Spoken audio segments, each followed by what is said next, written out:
Hi, my name is Jason and my partner is Stephani. We'll be teaching you about modeling with periodic functions in LA weather. During January 6 to January 12, LA experienced a rare month of decent precipitation and cold weather. During this week, LA's maximum temperature happened on Sunday and it reached a maximum of 68 Fahrenheit and a minimum temperature of 51 Fahrenheit on Tuesday. Assume that the weather temperature continued to change periodically at this rate. Alejandro and Moises want to find out how the temperature varied from the January 6 to January 19. Now, the first question to our problem is create a sinusoidal graph modeling the change in temperature due to numbers of days. In order to do this, we need to make a graph that models temperature in degrees Fahrenheit for the y-axis right here, and then time in days for the x-axis. In order to create or start the graph, we need to look at our givens, which is a maximum of 65, a maximum on Sunday, January 6 at 68 degrees Fahrenheit, and a minimum on Monday, January 7 at 51 degrees Fahrenheit. We can find these points on our graph right here on the 6th, 68 degrees Fahrenheit, then on the 7th at 51 degrees Fahrenheit. From here, we can find the amplitude. We can find the amplitude for our graph that we're going to need by subtracting the maximum and the minimum and dividing that by 2. We know that our maximum is 68 and our minimum is 51, so that's part of our amplitude, and we divide that by 2.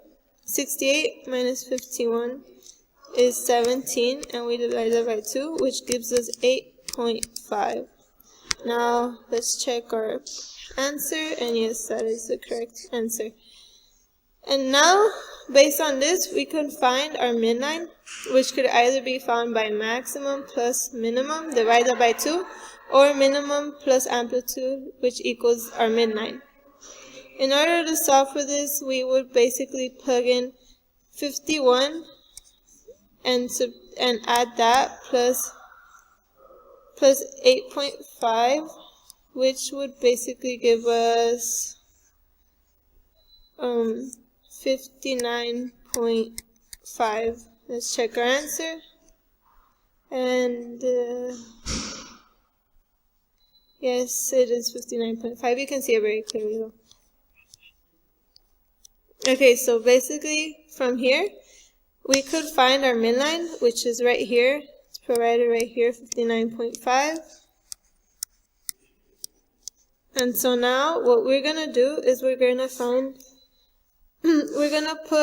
plot the points that are in between the points that we already know, which are these points, because we know there's a 2-day difference between every other point on from maximum to maximum, 2-day difference, and from minimum 2-day difference.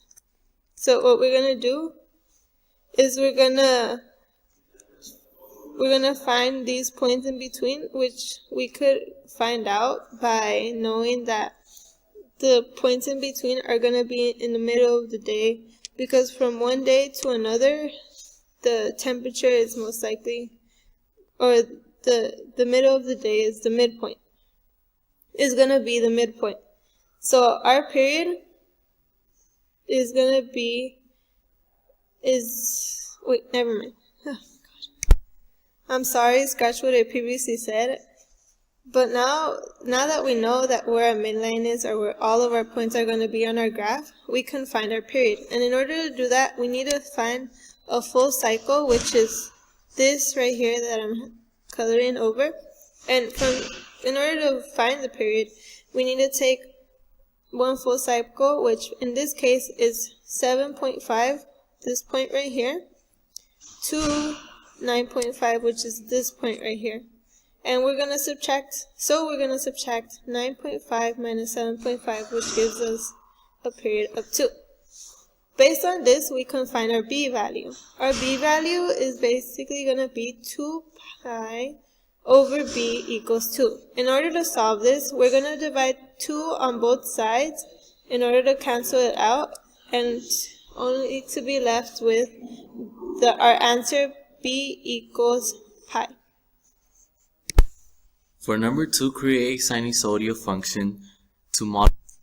Our third problem here is what was the temperature at midday? What was the temperature at midday on January 10th? We know that our function is y equals 8.5 sine pi, parentheses pi, parentheses d minus 7.5, close parentheses, plus 59.5. And in order to solve for this problem, or this question, we need to look at what specific day we're asked to solve for. And for this specific day, they're asking for midday on January 10th. Since it's midday, the specific day is going to be 10.5. And with this 10.5, we're going to plug into our d value because that represents our day in our function. So the first step to do is plug in the given day into the function 10.5 and subtract 10.5 minus 7.5, which is right here. The next thing we're going to do is multiply by 3. We're multiplying pi by 3. Pi by 3. Next, what we're going to do is sine 9.425, this specific section right here. And then next, we're multiplying 8.5 by 0.136, which is this section right here. And now we're going to add. What we're adding is 1.39 plus 59.5, which in the end gives us our answer that is y equals 60.89. For number 4, what was the temperature during the midday of January 19? Y equals 8.5 sine, parentheses pi, parentheses d minus 7.5, parentheses plus 59.5. We plugged in the given day into the function and subtracted 19.5 minus 7.5.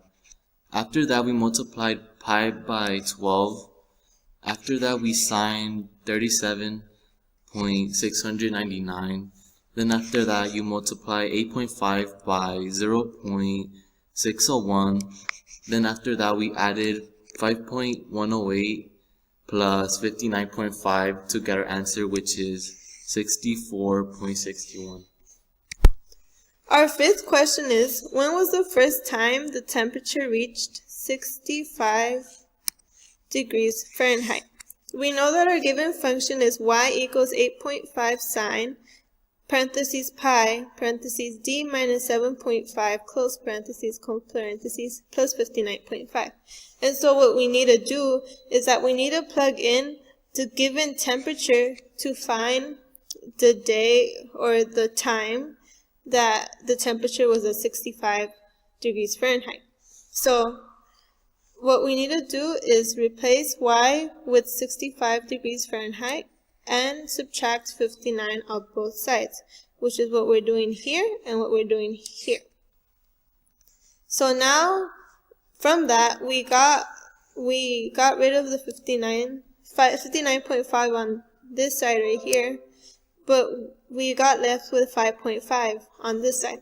And so we're going to divide 8.5 on both sides so we could get rid of this 8.5 right here.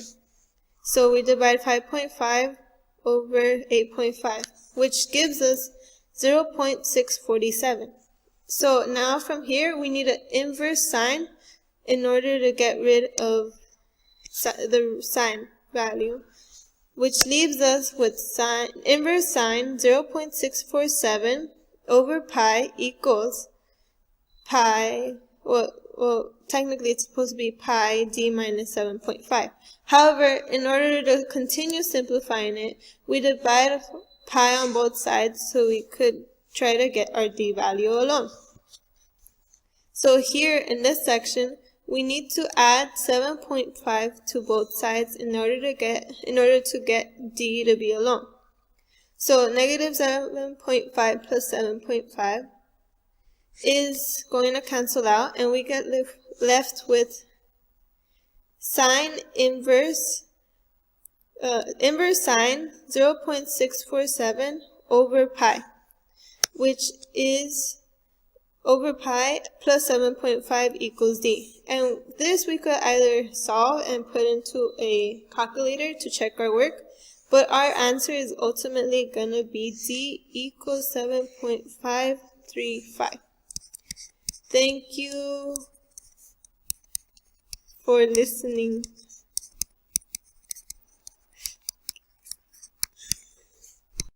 For number 2, create a sinusoidal function to model the maximum and minimum temperature at D, which represents the days. For our function y equals 8.5 sine parentheses pi parentheses D minus 7.5 parentheses plus 59.5.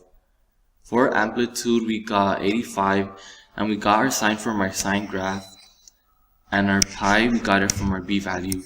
D represents the days, 7.5 represents the horizontal shift, 59.5 represents the midline and the vertical shift.